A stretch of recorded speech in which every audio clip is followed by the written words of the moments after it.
Hello guys, ఈ రోజు ఈ వీడియోలో క్యారీ ప్యాక్ట్ అనే కాన్సెప్ట్ గురించి అయితే ఎక్స్ప్లెయిన్ చేయబోతున్నానండి. సో ఇది వచ్చేసి డీసెంట్రలైజ్డ్ సూపర్ కంప్యూటింగ్ ప్రోటోకాల్. ఇది మనకి బాట్ చైన్ మీద రన్ అవ్వడం జరుగుతుంది. బాట్ చైన్ అంటే వీళ్ళ యొక్క సొంత బ్లాక్ చైన్ అండి. సో దాన్ని బాట్ చైన్ అనేసి పిలవడం జరుగుతుంది.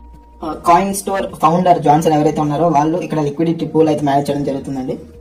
సో కంటెంట్ కనుక మనం చూసుకున్నట్లయితే పబ్లిక్ చైన్ అంటే ఏంటి, మనకి బ్లాక్ చైన్ హిస్టరీ ఏంటి, పబ్లిక్ చైన్ వల్ల వచ్చే అడ్వాంటేజెస్ ఏంటి, బాట్ చైన్ లో ఉండే మనకి టోకనామిక్స్ ఏంటి, మార్కెటింగ్ ప్లాన్, రిస్క్ అసెస్మెంట్, ఇవన్నీ కూడా మనం చూద్దాం. సో పబ్లిక్ బ్లాక్ చైన్స్ అనేది చూసుకున్నట్లయితే మనకి ఇథీరియం కానీ బిఎన్బి కానీ ఇవన్నీ కూడా మనకి చాలా తక్కువ అమౌంట్ తో స్టార్ట్ అయ్యి ఇప్పుడు దాని వాల్యూ అనేది చాలా ఎక్కువ ఉందన్నమాట. ఎందుకంటే ఇది పబ్లిక్ చైన్ బ్లాక్ చైన్ కాబట్టి. సో హిస్టరీ అనేది మనం చూసుకున్నట్లయితే బ్లాక్ చైన్ గురించి, సో బిట్ కాయిన్ ఏదైతే ఉంటుందో మనకి అది ఒక పబ్లిక్ లెడ్జర్ అండి, డీసెంట్రలైజ్డ్. ఇథీరియం చూసుకున్నట్లయితే మనకి మంచి స్పీడ్ తక్కువ ఉంటుంది, గ్యాస్ ఫీజ్ వచ్చేసి ఎక్కువ ఉంటుంది. సొలానా చూసుకున్నట్లయితే మనకి స్పీడ్ అనేది ఎక్కువ ఉంటుంది అండి ట్రాన్సాక్షన్స్ కి. బిఎన్బి, ట్రాన్, మ్యాటిక్ చూసుకున్నట్లయితే మనకి గ్యాస్ ఫీజ్ తక్కువ ఉంటుంది.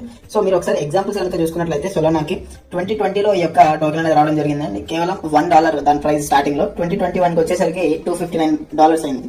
బిఎన్బి చూసుకున్నట్లయితే 2017లో దాని యొక్క వాల్యూ $0.1 ఉండేది, కానీ 2018కి $24.91 అయింది. సో ఈ విధంగా పబ్లిక్ చైన్ లో వచ్చిన ప్రతి ఒక్క టోకెన్ కూడా తక్కువ ప్రైస్ తో వచ్చి చాలా ఎక్కువ ప్రైస్ వరకు వెళ్ళడం జరిగిందండి.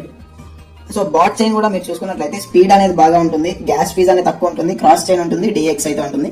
ఇందులో స్పెషల్ ఫీచర్స్ కనుక చూసుకున్నట్లయితే మనకి మ్యాజిక్ బ్లాక్ ఏఐ ఉంటుంది, కోడింగ్ ఉంటుంది, ఆటోమేటిక్ డీబగ్ అండి. సో ఎక్కడైనా సరే చిన్న బగ్ ఉన్నా సరే మనకి ఆటోమేటిక్ గా డీబగ్ అయిపోతుంది. విత్ ఇన్ 30 minutes లో ఆ ప్రాబ్లం అనేది సాల్వ్ అయిపోవడం జరుగుతుంది.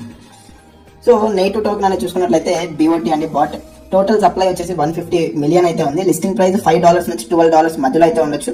And bot token distribution model అనేది చూసుకున్నట్లయితే 70% మైనింగ్ అవుట్పుట్ ఉంది, 5% వచ్చేసి ఇన్స్టిట్యూషనల్ ఇన్వెస్టర్స్ కి, 13% ఎకో సిస్టమ్ డెవలప్మెంట్ కి, 5% వచ్చేసి ఎక్స్చేంజ్ ఎయిర్ డ్రాప్ కి, 7% వచ్చేసి ఆపరేషన్స్ అండ్ టెక్ టీమ్ కి అయితే యూస్ చేయడం జరుగుతుందండి. సో ఇప్పుడు క్యారీ ప్యాక్ట్ యొక్క కోర్ మిషన్ అనేది చూసుకున్నట్లయితే, సో వీళ్ళు ఈ యొక్క కాన్సెప్ట్ ని బాగా ప్రమోట్ చేసి దీని యొక్క స్కేలింగ్ ని వీళ్ళు ఇంక్రీజ్ చేయాలనుకుంటున్నారు. సో దాని ద్వారా బాట్ చైన్ లో ప్రతి ఒక్కరు ఈ యొక్క టోకెన్స్ అనేవి హోల్డ్ చేసుకోవచ్చు, ప్రతి ఒక్క మెంబర్ కూడా యాక్టివ్ గా ఉండొచ్చు. So carry pact eco system లో మన టోటల్ సప్లై వచ్చేసి 210 మిలియన్ టోకెన్స్ అయితే ఉన్నాయండి. సో ఇందులో అలొకేషన్ అనేది చూసుకున్నట్లయితే 10 మిలియన్ టోకెన్స్ వచ్చేసి కేవలం స్వాపింగ్ కి యూస్ చేయడం జరుగుతుంది. 200 మిలియన్ టోకెన్స్ వచ్చేసి మనకి కంప్యూటింగ్ పవర్ నెట్వర్క్ అవుట్పుట్ కి అయితే ఇవ్వడం జరుగుతుంది. ఎమిషన్ చూసుకున్నట్లయితే డైలీ 40,000 టోకెన్స్ అనేవి ఎమిషన్ అవుతూ ఉంటాయి. అందులో 42% వచ్చేసి హ్యాష్ రేట్ మైనింగ్ కి, 18% వచ్చేసి పిఓఎస్ అవుట్పుట్ కి, 35% డైనమిక్ రివార్డ్ పూల్, 3% డిఏఓ, ఇందులో 1200 సిఏ టోకెన్, నెక్స్ట్ వచ్చేసి 2% అయితే ఫౌండేషన్ కి యూస్ చేయడం జరుగుతుందండి. సో రిడక్షన్ వచ్చేసి మనకి ఎవ్రీ 2 years కి 10% రిడక్షన్ అయితే అవుతుంది. అండ్ ఫైనల్ గా కంప్లీట్లీ ఎమిషన్ అనేది చూసుకున్నట్లయితే 22 years కి ఇది కంప్లీట్ గా ఎమిషన్ అవుతుందండి. సో 22 years వరకు ఇందులో ఎటువంటి చేంజెస్ అనేవి రావన్నమాట. సో ఇందులో ఎలా పార్టిసిపేట్ చేస్తారు అంటే మనకి $100 ఎంట్రీ అయితే ఉంటుందండి. సో మీరు ఇన్వెస్ట్ చేసే ప్రతి ఒక్క డాలర్ కి కూడా 1 హ్యాష్ రేట్ యూనిట్ అనేది మీకు ఇవ్వడం జరుగుతుంది, ఒక టోకెన్ లాగా. సో ఇక్కడ పాసివ్ ఇన్కమ్ అనేది చూసుకున్నట్లయితే first static mining. Static mining అనేది ఎలా క్యాలిక్యులేట్ చేసి మీకు ఇన్కమ్ ఇస్తారు అంటే, సో స్టాటిక్ మైనింగ్ కి మనం వచ్చేసి ఇక్కడ చూసుకున్నట్లయితే 42% అనేది యూస్ చేయడం జరుగుతుందండి మైనింగ్ కి. So 16,800 CA tokens. So 16,800 into individual hash rate, అంటే మీరు ఎంతైతే ఇన్వెస్ట్ చేశారో సో దానికి మీకు ఒక హ్యాష్ రేట్ యూనిట్స్ అంటే రావడం జరుగుతుంది కదా. సో దాన్ని డివైడెడ్ బై టోటల్ నెట్వర్క్ అండి. సో కాన్సెప్ట్ లో టోటల్ గా ఎన్ని హ్యాష్ రేట్ అయితే ఉన్నాయో అవన్నీ కూడా వేసి, సో ఈ యొక్క ఫార్ములా ప్రకారం మీకు డైలీ అవుట్పుట్ అనేది రావడం జరుగుతుంది. సో ప్రెజెంట్ మనకి చూసుకున్నట్లయితే మినిమం 1.5% డైలీ మైనింగ్ ఇన్కమ్ అనేది రావడం జరుగుతుందండి. నెక్స్ట్ వచ్చేసి మనకి స్టేకింగ్ పూల్. సో పిఓఎస్ అయితే ఉంది. సో ఇక్కడ కూడా మనకి స్టాటిక్ స్టేకింగ్ అనేది జరగడం జరుగుతుంది. రూల్స్ చూసుకున్నట్లయితే మనకి ఏదైతే ఇన్కమ్ అనేది వస్తుందో స్టాటిక్ మైనింగ్ నుంచి, అది మనం 24 hours లోపు విత్డ్రా చేసుకోవచ్చు అండి. ఒకవేళ మీరు విత్డ్రా చేసుకోలేదు అంటే ఆటోమేటిక్ గా అది కాంపౌండింగ్ అయితే యాడ్ అయిపోవడం జరుగుతుంది. సో దాని మీద మీకు మళ్ళీ మాక్సిమం డైలీ 1% అనేది జనరేట్ అవడం జరుగుతుందండి.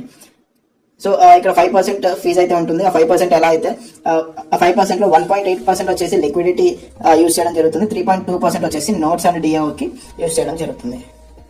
నెక్స్ట్ డైనమిక్ టీమ్ రివార్డ్స్ అండి. సో డైనమిక్ టీమ్ రివార్డ్స్ కి 50% ఆఫ్ డైనమిక్ పూల్ ఇంటూ మన సబ్ లెగ్ లో ఎంతైతే హ్యాష్ రేట్ ఉందో దాన్ని డివైడెడ్ బై టోటల్ నెట్వర్క్ లో ఎంత హ్యాష్ రేట్ ఉంది, ఈ యొక్క ఫార్ములా ద్వారా ఇండివిజువల్ రివార్డ్ అనేది ఇవ్వడం జరుగుతుందండి. నెక్స్ట్ డైనమిక్ ర్యాంకింగ్ అనేది చూసుకున్నట్లయితే, సో ఇక్కడ మనకి పర్సనల్ గా $500 ఉంది. వీక్ లెగ్ లో $10,000 కనుక ఉన్నట్లయితే మనం 30% రివార్డ్ పూల్ కి ఎలిజిబుల్ అవడం జరుగుతుంది. అదే V2 లో చూసుకున్నట్లయితే మనకు పర్సనల్ గా $1,000 ఇన్వెస్ట్ ఉంది. వీకర్ లెగ్ లో $30,000 కనుక బిజినెస్ జరిగినట్లయితే 10% రివార్డ్ పూల్. సో ఈ విధంగా టోటల్ గా 10 లెవెల్స్ అయితే ఉన్నాయండి. సో 10 రివార్డ్ పూల్స్ అయితే ఉన్నాయి. సో మీరు ఒకదాని తర్వాత ఒకటి అచీవ్ చేసుకుంటూ అన్ని రివార్డ్ పూల్స్ కూడా మీరు achieve అవ్వచ్చండి.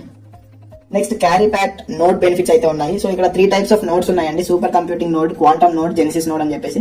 So super computing node చూసుకున్నట్లయితే ఇది $1000 ప్రైస్ అయితే ఉంటుంది. సో దీని యొక్క కంప్యూటింగ్ పవర్ వచ్చేసి 10% బోనస్ అయితే రావడం జరుగుతుంది. సో బాట్ రివార్డ్స్ అనేది కనుక చూసుకున్నట్లయితే 20 యూనిట్స్ అయితే వస్తాయండి మనకి bot rewards. Network wide CA withdrawal fee sharing వచ్చేసి 1% అయితే ఉంటుంది. అండ్ నోడ్ రిఫరల్ రివార్డ్స్ వచ్చేసి మనకి 5% అయితే ఉంటుంది. సో సేమ్ అలాగే మనకి మళ్ళీ క్వాంటమ్ నోడ్ కి అలాగే జెనిసిస్ నోడ్ కి కూడా మీరు చూడొచ్చు.